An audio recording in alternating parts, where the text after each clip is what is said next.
Amen, amen.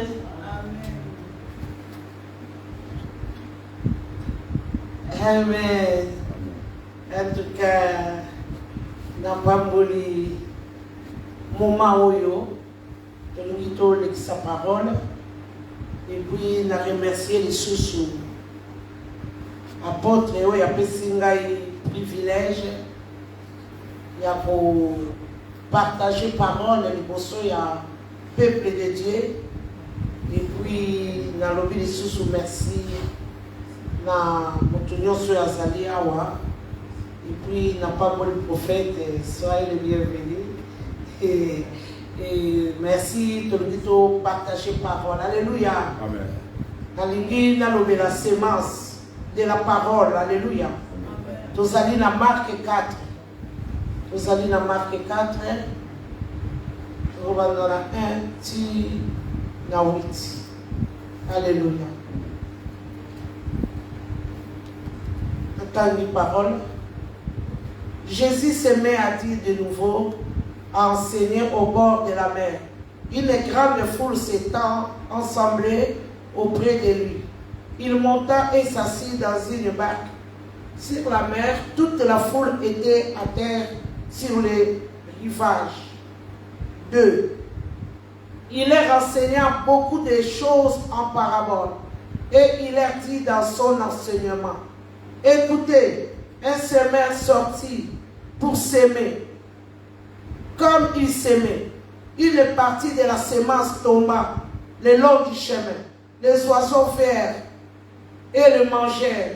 Une autre partie tomba dans l'endroit pierreux où elle n'avait pas beaucoup de terre. Elle leva aussitôt parce qu'elle ne trouva pas un sol profond. Mais quand le soleil parut, elle fit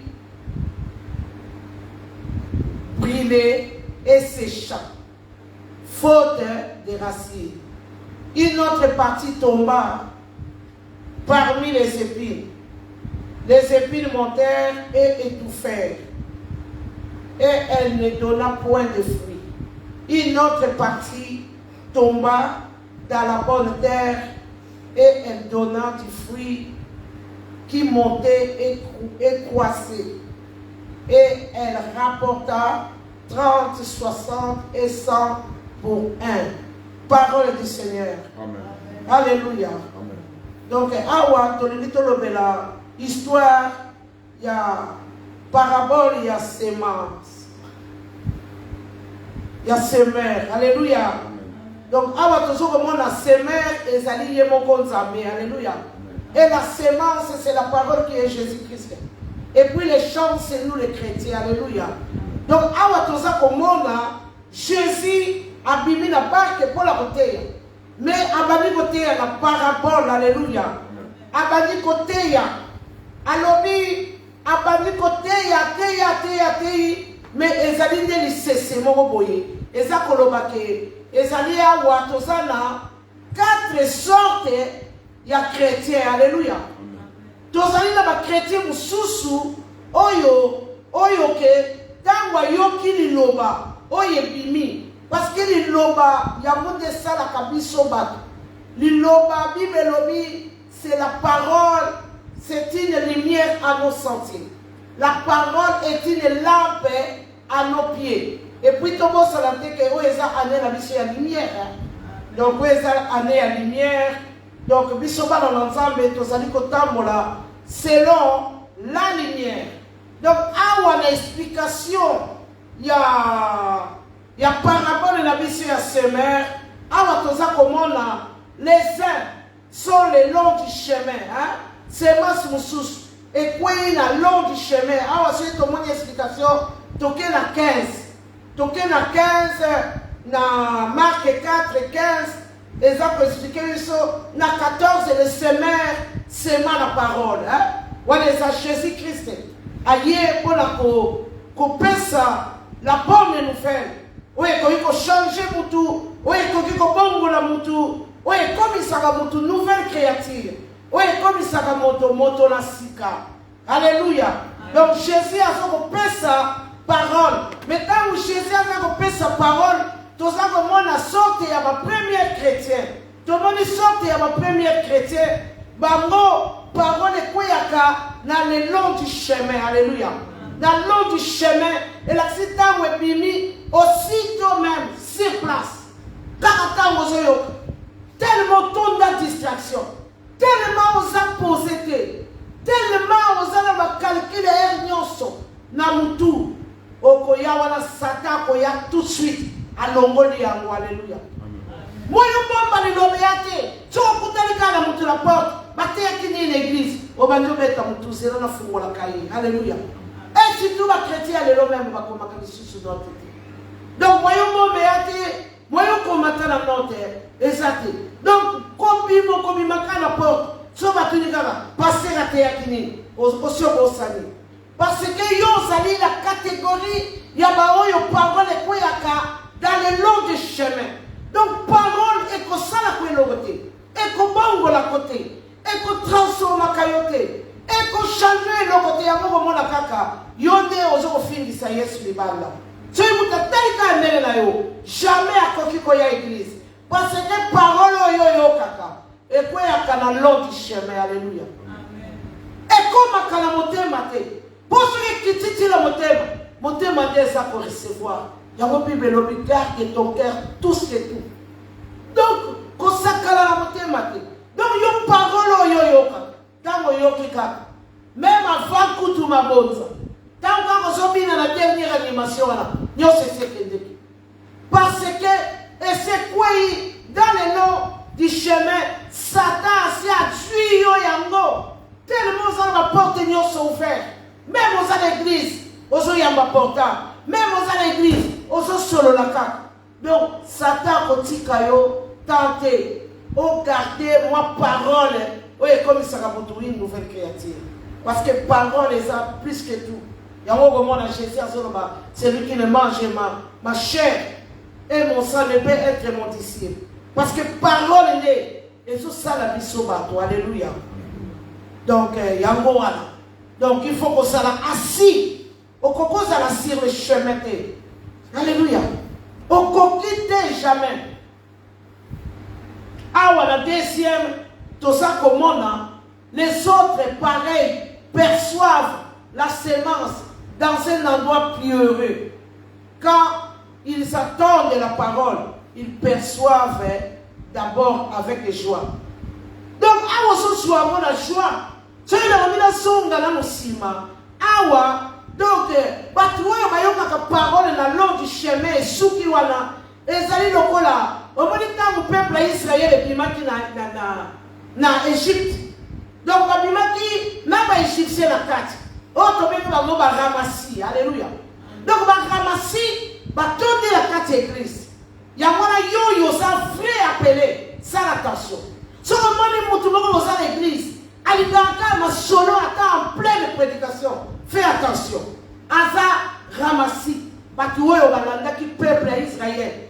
Batuoyo basala qui na bango la promesse était. Batuoyo basala bango appelé te. Batuoyo basala assité. Basali wana. Tant vous parole les obima. Au côté l'église. Oye liposo ya mokoti. Alléluia. Amen. So au côté kaka la distraction. Yangonde okomona. Satan il vient, il enlève la parole qui a été sémée en eux. Alléluia. Faire très très attention. Moutounio soit ça appelé. Yamona lobaka na kati église to ça va sortir belé. Moutou mususu ayane la loyende. Peuple wana oya Égypte. Tant ba monika ba Israélite wa okele. Bango ba nandaki na bango na loyende. Mais bango ba sala ki destiné. Ba sala ki la promesse te. Basalaki na parti à peuple juifité. Mais balanda qui les gens qui sont à l'église à la Moussi. Il y a des gens qui sont à l'église à la commerce. Il y a des gens qui sont à l'église à la kaka kolanda que ba memena na voiture ba kozongisa ye. Wana nde ezali sorti ya baramasi. Ayebi place à okelete. Ayebi tina ya église te. Ayebi nete que parole oyo bazoloba. Ya monde transforma ba. Azo comprendre que parole wa les hommes. Yangonde Yesu Masi, alléluia. Donc yangonde il faut vraiment que ça très très attention. Soko ya l'église. Église est bomaka, église est bomisaka. So total partie d'eux. Les autres, pareillement, perçoivent la sémence dans les endroits pieux. Et quand ils attendent la parole, ils le reçoivent d'abord avec joie. Mais ils n'ont pas des racines. Bangowana, Baramasi.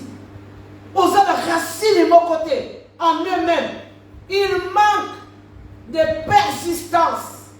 Et dès qu'il survient une tribulation ou une persécution à cause de la parole, s'il se trouve une occasion de chute. Alléluia. Il y a beaucoup de monde. Il y a beaucoup de Bible. Vous avez mis sur ça comme on a dit. Il y a moins de chrétiens, il faut avoir un esprit de discernement. Et c'est très très capital. Un chrétien de nouveau. Il faut avoir une mission comme on a dit.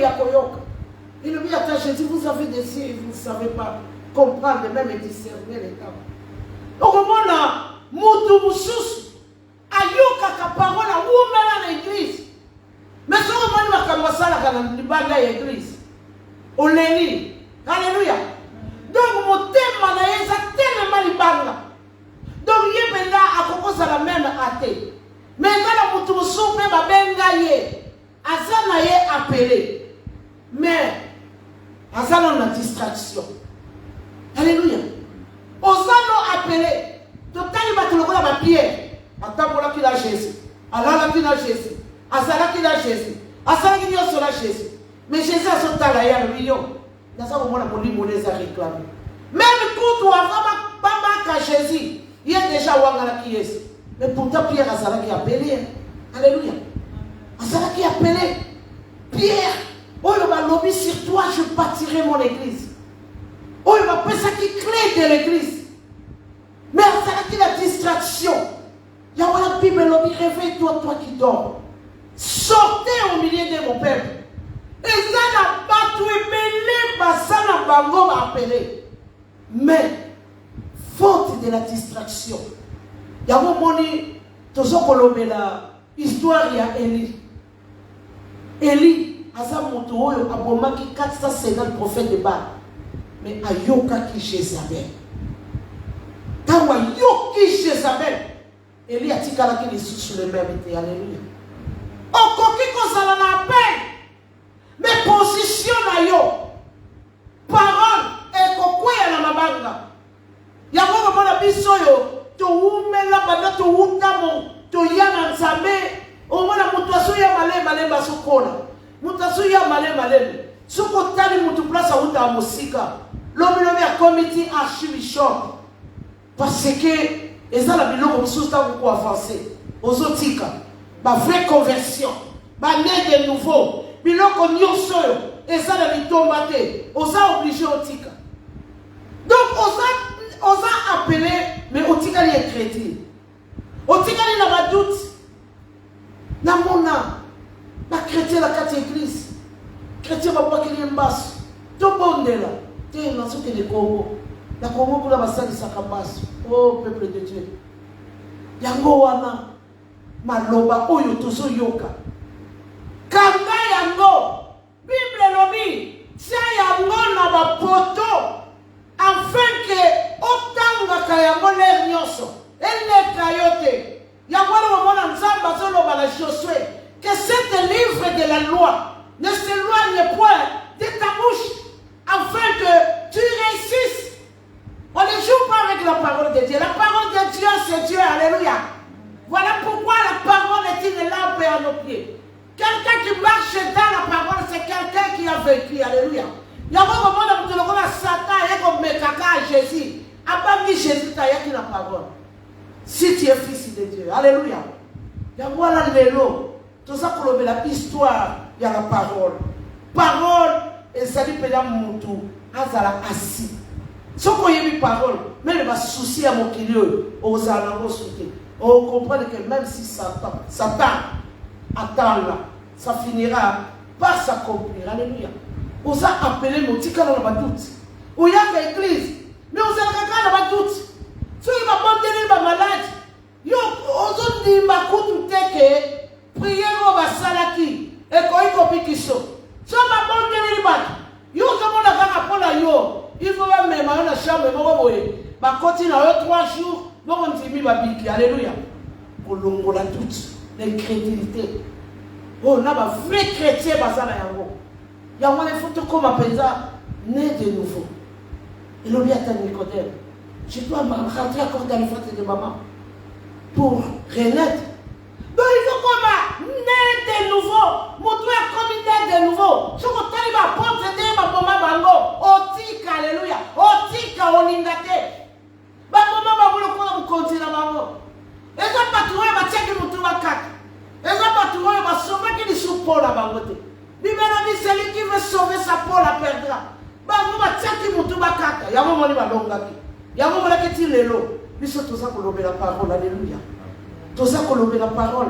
Parce que parole, dès qu'on met maillot ici, quand on dit dans le baka, parole, la prière, les alliés véhiculent, il y a moins d'ensemble. Alléluia. Moutoumboko ya bisara ma belle, il y a le baboué, tata moi c'est le baboué. Même si il est écrit que j'ai réussi le pouvoir de dominer. Alléluia. Donc, parole est très très capitale. La carte de parole, tu as la nuance. Tu as l'éducation, tu as l'encouragement, tu as la nuance, qu'on fortifie. Moutoumboussous, tu as la souci. Ah, la poste à la bonne de la été. Ah, la poste à kakayoka parole. Malamoka kangwami, alléluia. Tomoni les sous. Moutoumboussous. Ata swani kakala moutou. Alléluia. Ata koutro swana te.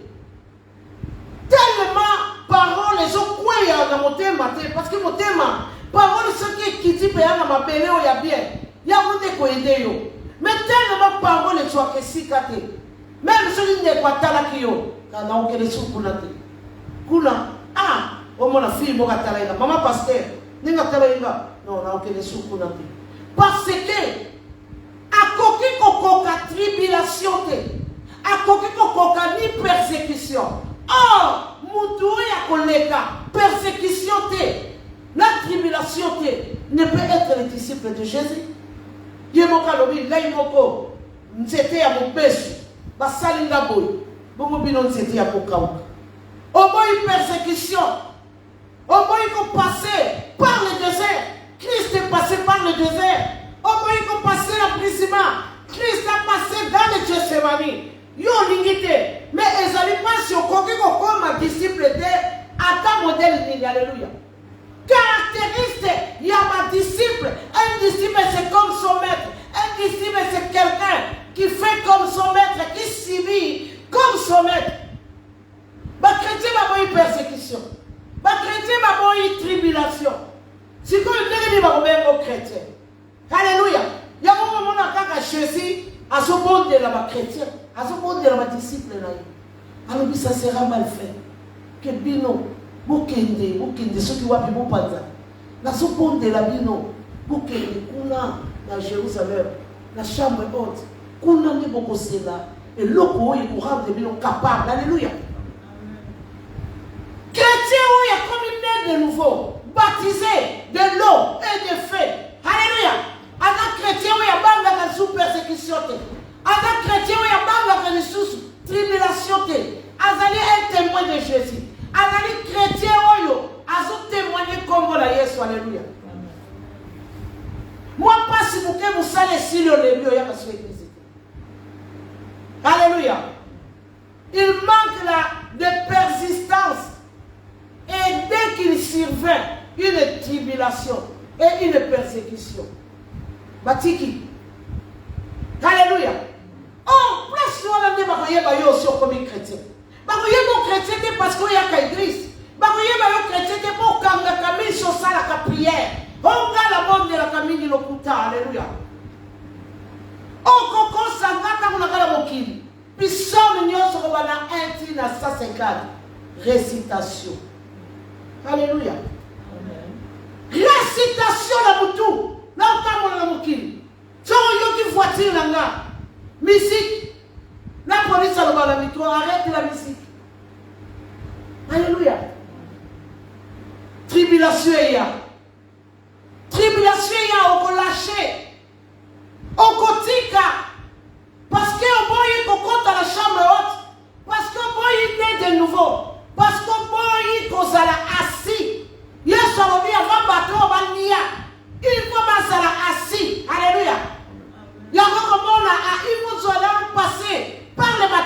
méchant. On dit vraie conversion. On le manteau. Yakala. On comme une nouvelle homme. Alléluia.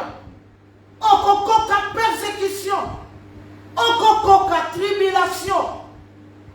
Alléluia. Djaba sourabiso. Alléluia. Otie Moutubakata.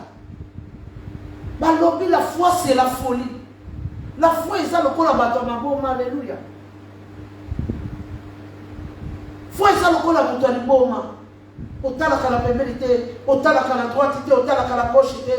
Batu nyonso bakoma mono. Mutu aza tambola selon l'esprit. Batu ba comprendre yote. Batu ba mono mutu no esala te. Batu ba mono yana kisagani. Batu ba koloba yaka ni sagani. Mutu yo azo tambola selon l'esprit. Okoki ko comprendre eta komi lokola difa. Ato yebise so ote kuna ba okanga yo. Ako kende alléluia. Persécution, tribulation. Et les missions Yesu. Parce que Yesu a son langabisson. Tant que vous la moi passe, et nous allons encore faire une demi-heure commencer. Oh, tout le monde qui a la corona. Oh, tout le monde qui a tenu la négoué au tolé. Et ça est putain. Là, nous avons un yos, tout le monde a surpris des sous. Et puis, là, nous avons les Ézéchiel et lobby. N'a tiki cette fois-ci pour que tu ailles annoncer. Prochainement, ça sera toi. Il y a un il faut te longo la distraction. Tout la tabilamba est sika. Parole fanda. Tout ça le kola bandimi ya béré, il est écrit. Oui, il est écrit. Avec Christ et je vais vaincre. Il est écrit. Je marcherai sur le serpent et les combats. Il est écrit. Je serai la tête et jamais en haut. Il est écrit même si ça tarde. Je vais arriver. Donc à ta maladie et tout mission. Garde la foi. Alléluia. Si votre foi est dans même cœur, on prend la graine de s'élever. C'est fini, c'est fini. Foi. Tout le monde qui a la corona. Si on continue l'hôpital, pasteur a Rosalaté. Moi, si à Rosalaté. Bana a Rosalaté. Osoko takaka yomoko, mais Jésus était là. Alléluia. Batouo va s'arrêter la foi. Tant que Sokota. Aïe, quand je suis avec Christ. Mais Batouo, va s'arrêter la foi. Tant que sous. Kaka Kobanga, Kaka déjà a piqué Christ à Koufi. Alléluia.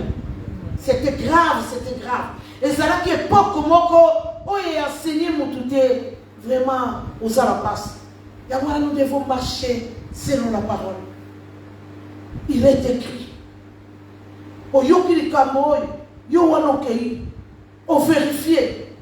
Au Balobaki, pasteur à Saliboy. Au Balobaki, évité. Église de Monsieur Akaboy. Vérifier. Et alors, nous sommes à l'église à Kimimoto. Alléluia. Parce que tout le monde y a là, ramasser à l'église. Pour tout le monde, soyez qui dans le yéyé. À comment l'église va les à la moto ma casse.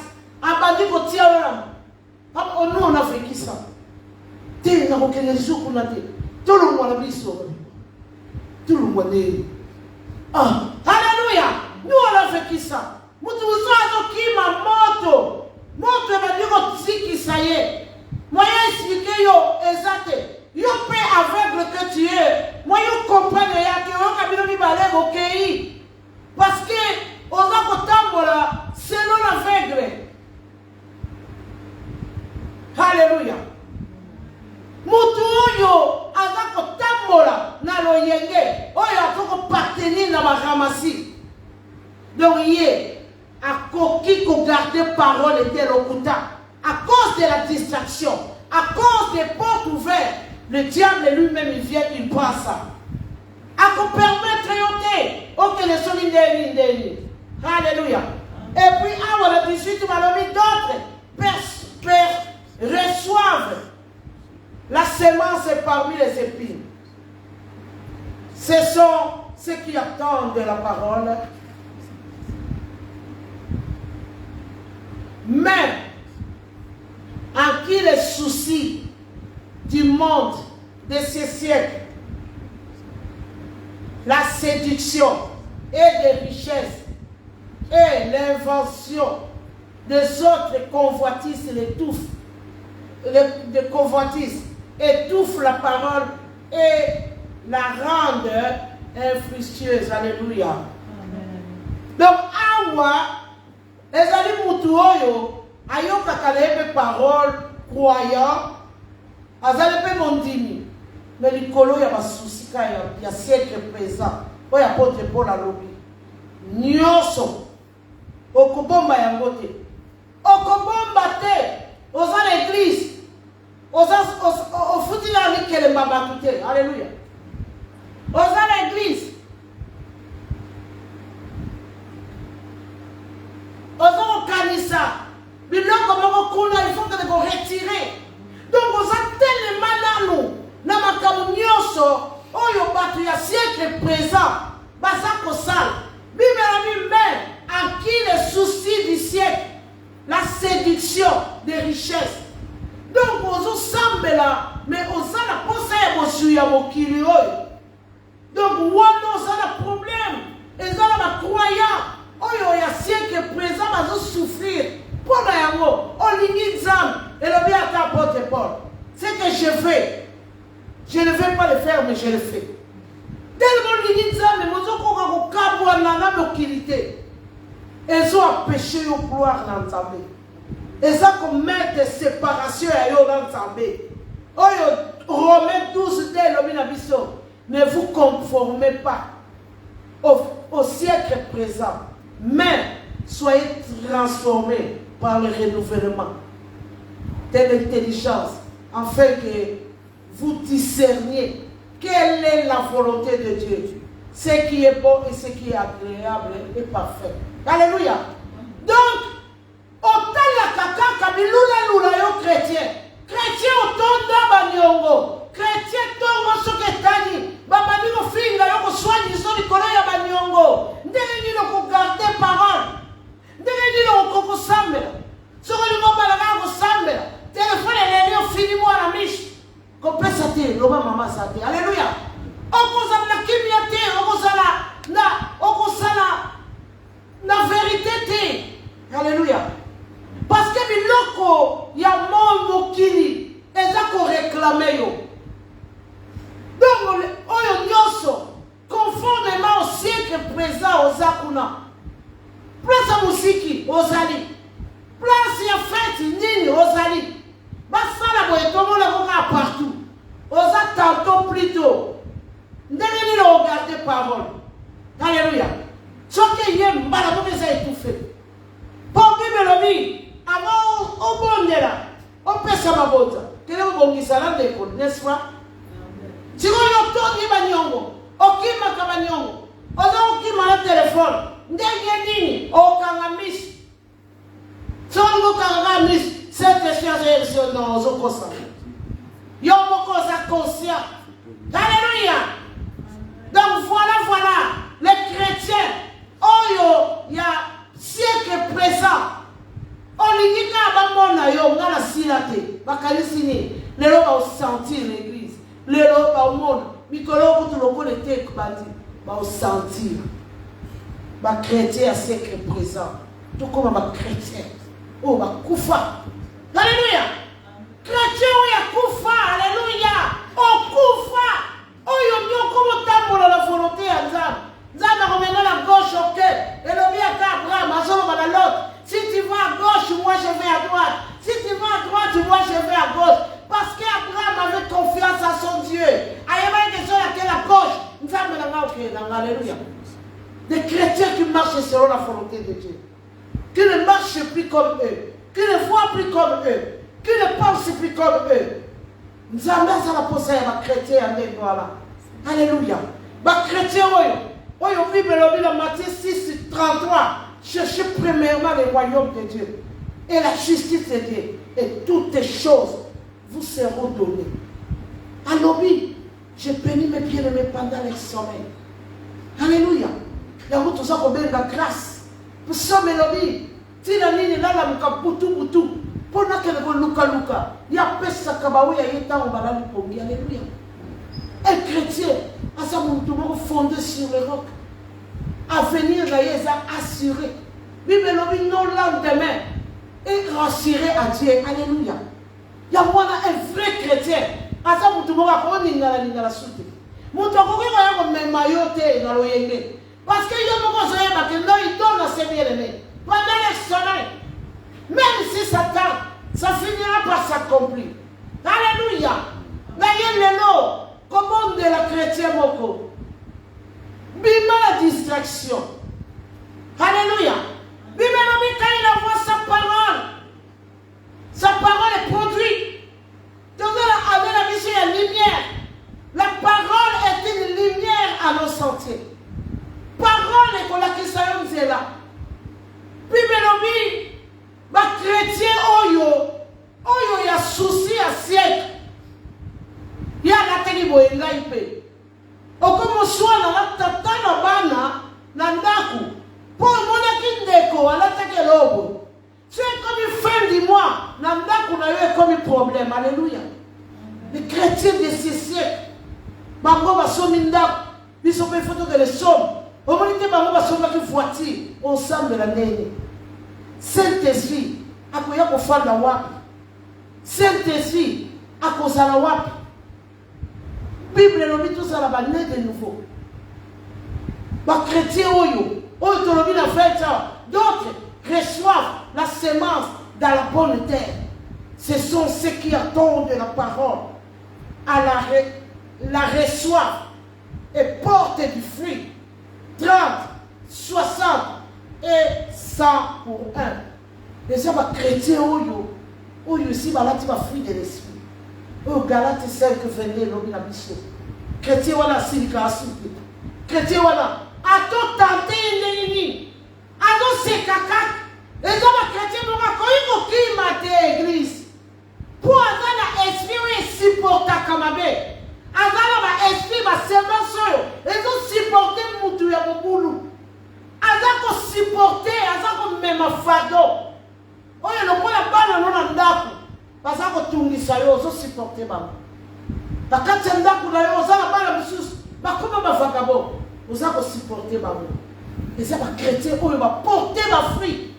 Oyo ils d'autres reçoivent la semence et dans une bonne terre ils ont quoi. Yango mwana mutu musuwa tous ozumwa kele mwa kele azukipe yote. Les hommes qui sont fin d'ailleurs, mais fais attention. Place wana, comment ça va être? Il a un Dieu, chicken, le Dieu de justice. Mon abattu, il va communier de nouveau. Il va là, il va sept dons de l'esprit. Il va porter, il va créer contre la chambre haute. Les amis, chrétiens, au coquille qu'on soit ma bête, tout ça dit pas. Mais ça passe si. Pour mettre ça dans le bakou kaka la kangiso ennemi. Parce que nazala esprit moko ezako supporter. Nazala patience, nazala douceur. Nazala bénédiction, nazala nyonso. Alléluia. Ezala ba chrétien wana. Ceux qui parole koti. C'est des chrétiens nobles. O baza ko pesa lokumu na nzambe. O ba chrétien o balati robe ya pembe. Ma chrétien oyo ba bengi bango ba chrétien oyo Yesu akoya kozwa kozala né de nouveau kolata ba fruit de l'esprit molikamuke kosiliki olobisaka suba tute likamuke bato mwakela la réseaux sociaux ba chrétien ozosala ba contre rendre la réseaux sociaux. Mais babengi yo chrétien. Ya monita on a lobaka ndenge ya basakoli. Ya lobaka tout le monde ne sont pas chrétiens. Awa balobi ba chrétien oyo ma liloba tangue kiti e kuyi na semence ya malamu e kobota fruit. Omona kaka makamnyoso. Omona ozala esengo même s'il y a rien qui va. Ozomona kaka oh yasi kakati. Yase kakaka. Yasa la mwana malamu. Je dis pas tali yo lelongi. Basa ko yeba mbala moko identité na yo. Donc so na tali yo lelongi. Na posa ya ko solola na yo. So na tali yo lelongi. Na posa kutolo bana mama kamanzambe ya lite. Mutu mususu ka bandi ko bana mama kamanzambe. O arrêter, arrête. Arrête. Na yo pe. Donc il faut tout ça là. Ba vrai chrétien chrétien, né de nouveau, que awa, problème yali awa, nga lokola, nazala ba seke, nazali, na ba fruit de l'esprit. Donc, ngai, il faut la calmer la situation. Attends, maintenant, sur la kimi, nga la so comprendre que Bible lobi na biso, il faut tout commander de nouveau. Nous sommes à l'est. Tout comme le roi Balamike, le royaume de Dieu appartient aux enfants. Quand vous allez nous coller, vous allez discuter, vous allez nous sika le royaume de Dieu. Na suki awa nzamba pambola bino. Le l'autre lobela qui la parole de la semaine. Oh, yemoko Jésus Christ. Aye koloba l'église la nzamba pambola bino. Amen. Amen. Amen. Soyez bénis. Alléluia.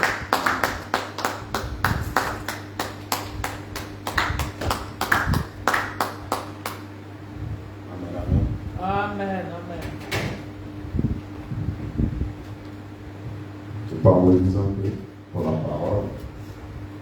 Seigneur, reçois mes paroles. Parole, je crois, dans ma belle pour les avantages de ma biseau. Ma belle, il faut que pour moi. C'est pour cela Jean-Baptiste Azor va dit que la fruit de la repentance. Amen, amen. Sans plus tarder, nous avons beaucoup à nous a toujours la prière. Jésus-Christ avait pour passer tant, beaucoup n'a été temps on sur la montagne, beaucoup n'a été temps on sur la prière. Les autres nous a dit vendredi, rendez-vous dans le biseau, à beaucoup n'a les autres nous a toujours la veille dans le biseau. Mais lobby, programme dans le biseau les alliés, activité bandit lobby,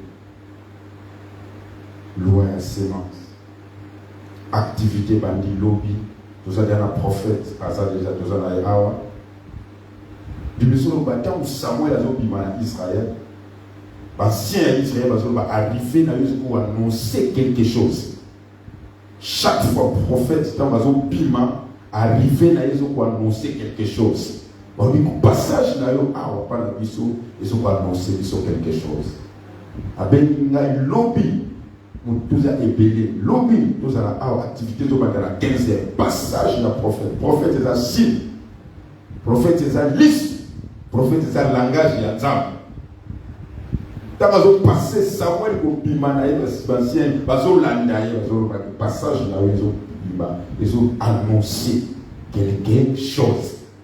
Donc, prophète déjà, ça dit, Awa, Bible lobby dans 1 Chronique, 2 Chroniques 20. Parole de Dieu et son fortifié biseau. Crois au prophète, tu réussiras.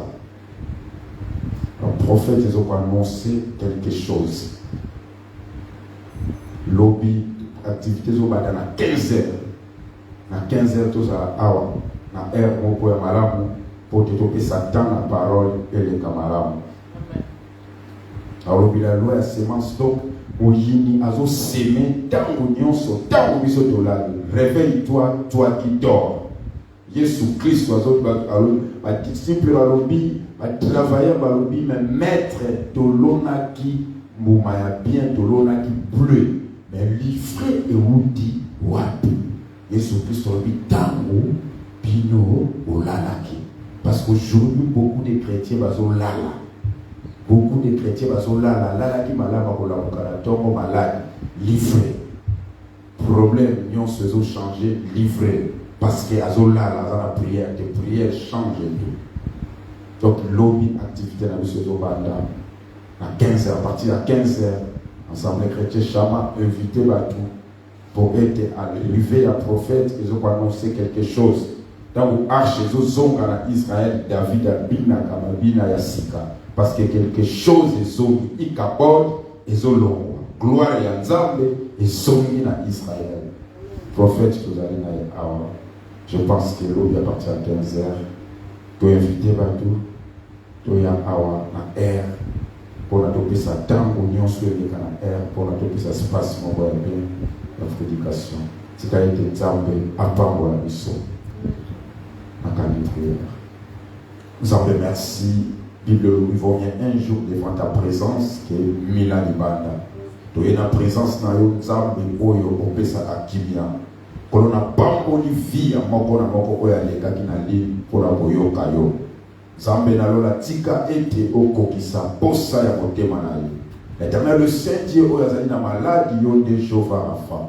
Kolo to beleli yo Nzambe na bongo yo bokolo na nguya oye bikisaka bikisa ndeko na ngai. Nzambe ozana ba problème yo nde solution l'Éternel le grand Dieu de la Bible. Kolo oya kweli telemisa l'Éternel le grand Dieu. Oya bungi oza nzela kolo oza solo pe oza bongo. Na pamboli pokwa oyo na pamboli mokolo na lobi Bible ezoloba na nga l'ange de l'Éternel campe tout autour et ceux qui craignent Dieu pour les arracher dans les dangers. Kolo pokolo na nguya ezala likolo na moko Nzambe na tiki butu na maboko na yo na tiki mokolo na lobi na maboko na yo olamu na yo ezala na kati ya ndako na moko au nom puissant de notre Seigneur Jésus-Christ. Amen. Merci. Shalom, shalom, shalom.